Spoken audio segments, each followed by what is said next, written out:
তো বন্ধুরা আমি স্লাইডটা ওপেন করে নিয়েছি। আজকের ভিডিওটা কিন্তু খুবই গুরুত্বপূর্ণ একটি ভিডিও, কারণ আজকের ভিডিওটার মাধ্যমে তোমাদের আরপিএফ এর যাবতীয় যেসব কনফিউশন আছে সেটি হচ্ছে ডিভিতে কী কী প্রয়োজন, সেন্ট্রাল সার্টিফিকেট না স্টেট সার্টিফিকেট, কী কী ডকুমেন্টস আমাদের নিয়ে যেতে হবে যখন ডিভি হবে সেই ব্যাপারটাও ক্লিয়ার করেছি। মেডিকেল স্ট্যান্ডার্ড একদম ক্লিয়ার হয়ে যাবে মেডিকেল স্ট্যান্ডার্ডে, তাহলে সেই বুঝে তোমরা আরপিএফ এর জন্য ফর্ম ভরতে পারবে। তারপরে হচ্ছে তোমাদের এখানে কোয়ালিফিকেশান থেকে শুরু করে তোমাদের পরীক্ষার পদ্ধতি, ঠিক আছে, পিইটি পিএমটিতে কী কী থাকবে সব কিছু একদম এ টু জেড তথ্য তোমরা এই ভিডিওর মাধ্যমে তোমরা জানতে পারবে। তার জন্য ভিডিওটা কিন্তু খুবই ইনফরমেটিভ হতে চলেছে। তো মূল ভিডিওতে যাওয়ার আগে প্লিজ একটাই রিকোয়েস্ট, চ্যানেলটাকে অতি অবশ্যই সাবস্ক্রাইব করে বেল আইকন অল করে রেখো এবং ভিডিওটাতে এখনই একটা লাইক করে দাও, কারণ জব রিলেটেড কমপ্লিট ইনফরমেশন শুধুমাত্র ভদ্রেশ্বর স্টাডি সেন্টারে, এবং স্টাডি রিলেটেড ভিডিও পাওয়ার জন্য অতি অবশ্যই তোমাদের কিন্তু সাবস্ক্রাইব করে রাখতে হবে ভদ্রেশ্বর স্টাডি ক্লাস চ্যানেলটাকেও। তো চলো মূল ভিডিওতে চলে যাচ্ছি। তো এখানে দেখো তোমাদের রেলওয়ে আরপিএফ এর ব্যাপারে যে শর্ট নোটিশ একটি প্রকাশিত করা হয়েছে, যেটি কালকেই আমি ভিডিও করে তোমাদের জানিয়ে দিয়েছি, এবং এখানে তোমাদের স্লাইড করে করে আমি সব কিছু বুঝিয়ে দেবো। দেখো প্রথম যে পোস্টটি সেটি হচ্ছে সাব ইন্সপেক্টর এবং কনস্টেবল পদে তোমাদের নিয়োগ করা হচ্ছে। এখানে তোমাদের যোগ্যতা যেটি প্রয়োজন, যারা যারা সাব ইন্সপেক্টরের জন্য আবেদন করবে তাদের ক্ষেত্রে যোগ্যতা গ্র্যাজুয়েশন, এবং যারা কনস্টেবল পদের জন্য যারা আবেদন করবে তাদের ক্ষেত্রে যোগ্যতা হচ্ছে মাধ্যমিক পাস। এখানে তোমাদের ক্লিয়ার করে দিই, কোনো পার্সেন্টেজ অফ মার্কসের কোনো ব্যাপার নেই, তোমরা জাস্ট পাস করলেই কিন্তু আবেদন করতে পারবে, ঠিক আছে। আচ্ছা, ভ্যাকেন্সি কত? ভ্যাকেন্সি হচ্ছে 4660টি মতো তোমাদের শূন্যপদ থাকছে, যেখানে 452টি শূন্যপদ হচ্ছে সাব ইন্সপেক্টরের জন্য, এবং কনস্টেবলের জন্য যে শূন্যপদটি আছে সেটি হচ্ছে 4208টি শূন্যপদ হচ্ছে কনস্টেবলের জন্য, ঠিক আছে। আচ্ছা, এরপর হচ্ছে তোমাদের এজ কত লাগছে। সাব ইন্সপেক্টর পদের ক্ষেত্রে 20 থেকে 30 বছরের মধ্যে তোমার যদি বয়স হয় তুমি আবেদন করতে পারবে।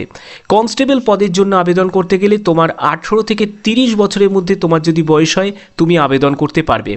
এই যে এজটা যেটা দেওয়া হয়েছে, এই এজটি কিন্তু শুধুমাত্র ইউআর আর ইডাব্লিউএস ক্যান্ডিডেটদের ক্ষেত্রে। তুমি যদি এসসি এসটি থেকে বিলং করো তাহলে তোমার 5 বছর ছাড়, ঠিক আছে, মানে তোমার আপার এজ লিমিট 35 হয়ে যাবে।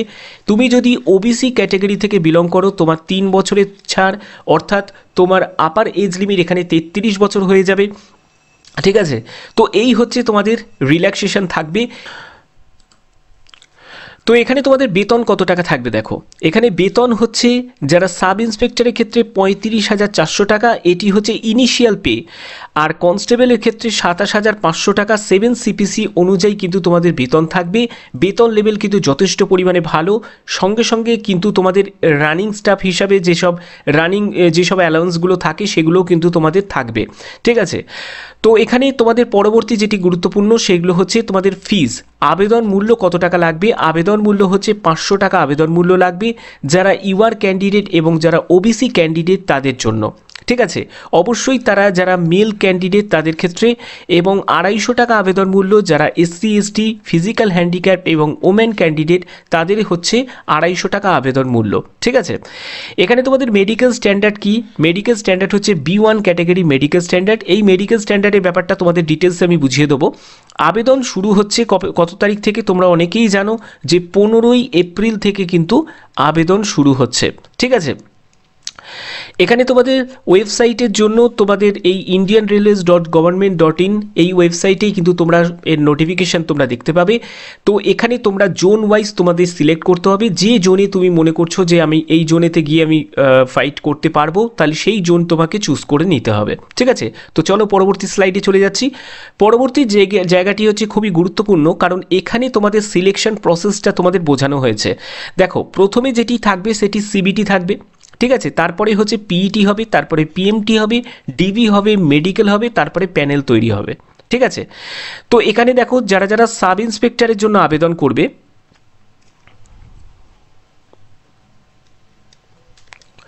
তো এখানে দেখো তোমরা যারা যারা সাব ইন্সপেক্টরের জন্য যারা আবেদন করবে তাদের ক্ষেত্রে দেখো 120টা কোশ্চেন, ঠিক আছে, 120টা কোশ্চেন থাকবে, এবং তোমরা সময় পাবে হচ্ছে 90 মিনিট সময় পাবে। 120 নম্বরের তোমাদের পরীক্ষা হবে, যেখানে তোমাদের 50 নম্বরের, এখানে তোমরা দেখতে পাচ্ছ যে 50 নম্বরে কিন্তু জেনারেল অ্যাওয়ারনেস, 35 নম্বরের অ্যারিথমেটিক এবং 35 নম্বরের কিন্তু জিআই থাকবে। ঠিক আছে, আর যারা যারা কনস্টেবলের জন্য যারা যারা আবেদন করবে তাদের হচ্ছে 90 মিনিট তোমরা সময় পাচ্ছ, 120টা কোশ্চেন থাকছে এবং 120টা কোশ্চেন 120 মার্কসের তোমাদের পরীক্ষা হচ্ছে এবং তোমাদের 50টা জেনারেল অ্যাওয়ারনেস থাকবে, অ্যারিথমেটিক থাকবে 35টা এবং তোমাদের জিআই থাকবে 35টা। ঠিক আছে, তো এখানে এই যে মেরিটটা যেটা তৈরি হবে সেটি কিন্তু তোমাদের এই সিবিটির ভিত্তিতে, অর্থাৎ সিবিটিতে যে যত ভালো কিন্তু স্কোর করতে পারবে তার কিন্তু চান্স থাকবে মানে এখানে চূড়ান্তভাবে সিলেকশন হওয়ার। তো চলো পরবর্তী স্লাইডে চলে যাচ্ছি। পরবর্তী জায়গাটি হচ্ছে তোমাদের ফিজিক্যাল মেজারমেন্ট, মানে পিএমটিতে কী কী হবে। পিএমটিতে হচ্ছে তোমাদের ইউআর আর ওবিসি যারা ক্যান্ডিডেট আছো, অবশ্যই যারা মেল ক্যান্ডিডেট আছো তাদের ক্ষেত্রে এখানে হাইট আমি বলছি আগে 165 সেন্টিমিটার কিন্তু তোমাদের হাইট হতে হবে। ঠিক আছে, তুমি যদি এসসি এসটি কমিউনিটি থেকে যদি বিলং করো তাহলে তোমার 160 সেন্টিমিটার হাইট হলেই কিন্তু আবেদন করতে পারবে। গাড়ওয়ালিস, গোর্খাস, মারাঠাস এইসব যারা কমিউনিটি থেকে যারা আছো তাদের ক্ষেত্রে 163 সেন্টিমিটার হাইট হলে আবেদন করা যাবে, এটি মেলেদের ক্ষেত্রে বলে দিলাম। ফিমেল যারা আছো, ফিমেলের ক্ষেত্রে দেখো এখানে ফিমেলের ক্ষেত্রে বলা হয়েছে যে ইউআর ওবিসি হলে 157 সেন্টিমিটার, এসসি এসটি হলে হচ্ছে 152 সেন্টিমিটার এবং গাড়ওয়ালিস, গোর্খাস, মারাঠাস এইসব কমিউনিটি থেকে হলে 155 সেন্টিমিটার হাইট হলে আবেদন করা যাবে। চেস্টের ব্যাপারটা শুধুমাত্র মেল ক্যান্ডিডেটদের ক্ষেত্রেই আছে, ফিমেলদের ক্ষেত্রে নেই। এখানে দেখো আনএক্সপেন্ডেড অর্থাৎ বুকের ছাতি না ফুলিয়ে যারা ইউআর এবং ওবিসি কমিউনিটি থেকে যারা আছো তাদের 80 সেন্টিমিটার এবং ফুলিয়ে 85 সেন্টিমিটার। এসসি এসটিদের হচ্ছে 76.2 সেন্টিমিটার এবং বুকের ছাতি ফুলিয়ে হচ্ছে 81.2 সেন্টিমিটার। গাড়ওয়ালিস, গোর্খাস, মারাঠাস, ডোগরাসের ক্ষেত্রে দেখো 80 সেন্টিমিটার হচ্ছে বুকের ছাতি হচ্ছে না ফুলিয়ে এবং ফুলিয়ে হচ্ছে 85 সেন্টিমিটার। তো আশা করি তোমরা এগুলো বুঝতে পারছো। তো পরবর্তী স্লাইডে যাচ্ছি। পরবর্তী জায়গাটি হচ্ছে তোমাদের যেটা থাকছে সেটি হচ্ছে পিইটি। পিইটি কিন্তু খুবই গুরুত্বপূর্ণ, কারণ পিইটিতে তোমাকে কোয়ালিফাইড কিন্তু করতেই হবে। হ্যাঁ, কারণ পিইটিতে যদি তুমি কোনো কারণে যদি মানে ফেল হয়ে যাও তাহলে কিন্তু তোমার কোনো রকমভাবে, তোমার যত ভালো স্কোরই থাকুক না কেন, কোনো রকমভাবে কিন্তু তোমাকে কনসিডার করা হবে না। তো এখানে দেখো তোমাদের সাব ইন্সপেক্টর পদের ক্ষেত্রে প্রথমে আমি মেল ক্যান্ডিডেটদের ক্ষেত্রে বলছি 1600 মিটার রান হবে, 6 মিনিট 30 সেকেন্ড তোমরা সময় পাবে। তারপরে হচ্ছে লং জাম্প থাকবে 12 ফিটের লং জাম্প এবং 3 ফিট 9 ইঞ্চিসের হচ্ছে হাই জাম্প হবে। সাব ইন্সপেক্টর ফিমেল ক্যান্ডিডেটদের ক্ষেত্রে বলছি এখানে তোমাদের 4 মিনিট তোমরা সময় পাবে, 800 মিটার তোমাদের রান হবে, 9 ফিটের লং জাম্প হবে এবং 3 ফিটের হাই জাম্প হবে। কনস্টেবলের ক্ষেত্রে যারা যারা আবেদন করবে, কনস্টেবলের ক্ষেত্রে মেল ক্যান্ডিডেট তাদের ক্ষেত্রে 5 মিনিট 45 সেকেন্ড তোমরা সময় পাবে, 1600 মিটার রান হবে, তারপরে 14 ফিট লং জাম্প এবং 4 ফিট হচ্ছে হাই জাম্প হবে। কনস্টেবল ফিমেল ক্যান্ডিডেটদের ক্ষেত্রে 3 মিনিট 40 সেকেন্ড তোমরা সময় পাবে, 800 মিটার তোমাদের রান হবে, 9 ফিটের লং জাম্প এবং 3 ফিটের হচ্ছে হাই জাম্প হবে। তো এইগুলো কিন্তু তোমাকে কিন্তু মাথায় রাখতে হবে। একটি কথা মনে রাখবে, যারা যারা এক্স সার্ভিসম্যান যেসব ক্যান্ডিডেট আছো তাদের ক্ষেত্রে shall be exempted from PET, অর্থাৎ তাদের কিন্তু কোনো রকম পিইটি এক্সাম কিন্তু হবে না। ঠিক আছে, তারা কিন্তু ডাইরেক্ট চলে যাবে পিএমটিতে চলে যাবে। ক্লিয়ার ব্যাপারটা? আচ্ছা, এখানে দেখো ডকুমেন্ট ভেরিফিকেশন। এই ভিডিওটা দেখার পরে তোমাদের কিন্তু কোনো কনফিউশনই থাকবে না, কারণ আমি সেই রকম করে কিন্তু ভিডিওটা তৈরি করি যাতে তোমাদের যতটা পারা যায়, আমার যতটা প্রচেষ্টা থাকে তোমরা ভিডিও দেখার পরে যাতে স্যাটিসফাইড হতে পারো এবং তোমাদের যাতে সব কনফিউশন দূর হয়ে যায়, সেটাই আমার প্রয়াস থাকে সবসময় চ্যানেলের মাধ্যমে ভিডিও করার। তো এখানে দেখো তোমাদের ডকুমেন্ট ভেরিফিকেশানে তোমাদের কি কি লাগবে ডকুমেন্টস সেগুলো দেখো। এখানে প্রথমে যেটি বলছে সেটি হচ্ছে ম্যাট্রিকুলেশন সার্টিফিকেট লাগবে, সেটি প্রুফ অফ এজের জন্য। ঠিক আছে, তারপরে হচ্ছে তোমাদের গ্র্যাজুয়েশন, তুমি যদি গ্র্যাজুয়েশন যোগ্যতার অর্থাৎ সাব ইন্সপেক্টরে আবেদন করো তাহলে তোমার গ্র্যাজুয়েশনের তোমাকে মার্কশিট দিতে হবে, এডুকেশন কোয়ালিফিকেশান হিসাবে তোমার সার্টিফিকেট দিতে হবে, সব কিছু দিতে হবে। তারপরে হচ্ছে যে ম্যাট্রিকুলেশন, মানে যারা যারা কনস্টেবলের জন্য আবেদন করবে তাদের ম্যাট্রিকুলেশনের সার্টিফিকেট দিতে হবে। ঠিক আছে, এরপরে হচ্ছে কাস্ট সার্টিফিকেট। কাস্ট সার্টিফিকেট হচ্ছে যারা যারা এসসি এসটি ওবিসি ক্যান্ডিডেট, আমাকে অনেকেই তোমরা কমেন্ট করেছিলে যে স্যার আমাদের কি স্টেট সার্টিফিকেট লাগবে না সেন্ট্রাল সার্টিফিকেট লাগবে। তো দেখো তোমার কাস্ট সার্টিফিকেট কিন্তু সেন্ট্রাল গভর্নমেন্টের হতে হবে। তো আমি বলবো এখনও সময় আছে, যারা যারা এখনও পর্যন্ত বানিয়ে উঠতে পারোনি তারা এখনই কিন্তু অ্যাপ্লাই করো, করে বানিয়ে নাও। যাদের স্টেট সার্টিফিকেট আছে, যাদের স্টেট সার্টিফিকেট আছে, একটি কথা বলবো, স্টেট সার্টিফিকেট থাকলে কিন্তু সেন্ট্রাল সার্টিফিকেট বানানো কিন্তু খুব একটা ভজকট নয়, ঠিক আছে। চেষ্টা করো, মানে খুব তাড়াতাড়ি কিন্তু চলে আসবে, ঠিক আছে। আচ্ছা, এর পরবর্তী যেটি আছে সেটি হচ্ছে discharge certificate for ex serviceman. যারা এক্স সার্ভিসম্যান আছো তাদের কিন্তু ডিসচার্জ সার্টিফিকেট কিন্তু ইস্যু করিয়ে নিতে হবে। তারপরে বলছি যে 2 copies of self attested colour ফটোগ্রাফও লাগবে। তারপরে এনওসি, যারা প্রেজেন্ট কোনো সেন্ট্রাল গভর্নমেন্টে কোনো জায়গায় চাকরি করছে তাদের কিন্তু এনওসি সার্টিফিকেট কিন্তু তাদের শো করাতে হবে। তারপরে হচ্ছে তোমাদের ডোমিসাইল সার্টিফিকেট লাগবে, ঠিক আছে। তারপরে হচ্ছে certificate belong to the economically weaker section, অর্থাৎ বুঝতে পারছো ইডাব্লিউএসদের কথা কিন্তু এখানে বলা হচ্ছে, তাদেরও কিন্তু সেন্ট্রাল গভর্নমেন্টের সার্টিফিকেট কিন্তু ইস্যু করা হতে হবে।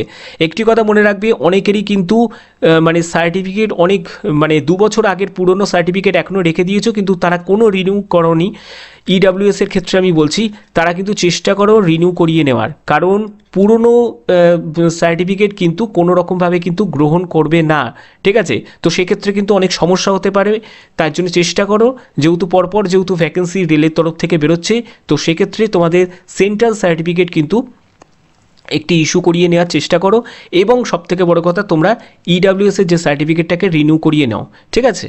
তো চলো পরবর্তী স্লাইডে চলে যাচ্ছি। পরবর্তী স্লাইডটা হচ্ছে খুবই গুরুত্বপূর্ণ, কারণ এই স্লাইডটার মাধ্যমে তোমাদের যে কনফিউশন আছে যে স্যার আমরা কি, আমার চোখে চশমা আছে, আমরা কি আবেদন করতে পারবো, তো এই ব্যাপারটা কিন্তু তোমাদের সম্পূর্ণ ক্লিয়ার হয়ে যাবে। দেখো এখানে তোমাদের ফিজিক্যালি ফিট অল রেসপেক্টস, তোমরা জানো যে একটা আরপিএফের জন্য আবেদন করতে গেলে তাকে ফিজিক্যালি মেন্টালি সুস্থ হতেই হবে।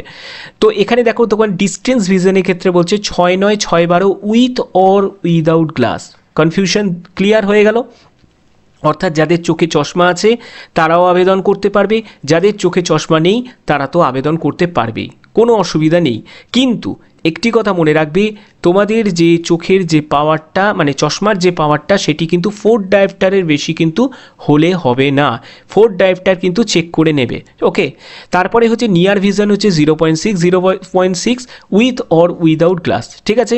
তারপরে হচ্ছে লিখতে মানে কাছ থেকে পড়তে বা এগুলোতে যদি কোনো সমস্যা না থাকে তাহলে কোনো রকমভাবে এখানে কিন্তু কোনো রকমভাবে তোমাকে আটকাবে না। তারপরে দেখো তোমার কালার ভিশন কিন্তু তোমার টেস্ট হবে, ঠিক আছে। বাইনোকুলার ভিশন টেস্ট হবে, নাইট ভিশন টেস্ট হবে, এগুলো কিন্তু তোমাদের টেস্ট কিন্তু হবে। তার জন্য আমি বলবো যে কোনো একটা ক্লিনিকে যাও, আই ক্লিনিকে যাও, সেখানে গিয়ে এই সব টেস্টগুলো একবার করিয়ে নিতে পারো। প্রয়োজন হলে দিশাতে চলে যেতে পারো, বা যারা যারা ভিশন, দিশা, অনেকগুলো ভালো ভালো হসপিটাল আছে, চোখের হসপিটাল আছে, সেখানে গিয়ে একটু ভালো করে চেক করে নিতে পারো। কারণ এত দূর পৌঁছানোর পরে যদি কেউ যদি মেডিকেলে যদি বাদ পড়ে যায়, ঠিক আছে, মেডিকেলে যদি বাদ পড়ে যায় তাহলে কিন্তু খুবই কিন্তু তোমার খারাপ লাগবে। তাহলে সেই ক্ষেত্রে বলছি আগে থেকে প্রস্তুতি নাও, তাহলে সেই বুঝে তুমি এগোতে পারবে। তারপরে এখানে একটা দেখো যে power of lens not exit 4 dioptre, তো এটা তো তোমাকে বলে দিলাম। এরপরে দেখো এইখানে দেখো ল্যাসিক সার্জারি নট অ্যালাউড। আমার কাছে প্রায় 10টা থেকে 15টা মতো কোশ্চেন এসেছিলো, আমাকে মেল করেছিল অনেকে, ঠিক আছে, যে স্যার আমার ল্যাসিক সার্জারি করা আছে, ঠিক আছে, একজন বলছে পিআরকে সার্জারি করা আছে, একজন বলছে ল্যাসিক সার্জারি করা আছে, স্যার আমি কি আবেদন করতে পারবো? তো সেক্ষেত্রে দেখো এখানে একদম পুরো ক্লিয়ার করে বলা আছে যাদের যাদের ল্যাসিক সার্জারি করা আছে তারা কিন্তু কোনো রকমভাবে আবেদন করতে পারবে না। যদি ধরা পড়ে যাও তাহলে কিন্তু সম্পূর্ণ তোমাদের এই জায়গা মানে এটা বাতিল হয়ে যাবে। তো সেক্ষেত্রে বলবো যারা যাদের সার্জারি করেছো চোখের তারা চেষ্টা করো অন্য আরও তো অনেক ভ্যাকেন্সি বেরোবে, সেখানে আবেদন করার চেষ্টা করো। কারণ C1 ক্যাটাগরি মেডিকেল স্ট্যান্ডার্ড এবং C2 ক্যাটাগরির যেসব মেডিকেল স্ট্যান্ডার্ডের যেসব পোস্ট আছে সেই পোস্টের ক্ষেত্রে কিন্তু এই ল্যাসিক সার্জারি থাকলেও আবেদন করা যায়, ঠিক আছে, ওরা কোনো আটকায় না। কিন্তু কিছু কিছু পোস্ট আছে যেখানে কিন্তু ল্যাসিক সার্জারি কিন্তু অ্যালাউ করে না, ল্যাসিক সার্জারি বা কোনো সার্জারি, চোখের কোনো সার্জারি কিন্তু অ্যালাউ করে না। ঠিক আছে? তো আশা করি তোমাদের সম্পূর্ণ কনফিউশন দূর হয়ে গেছে।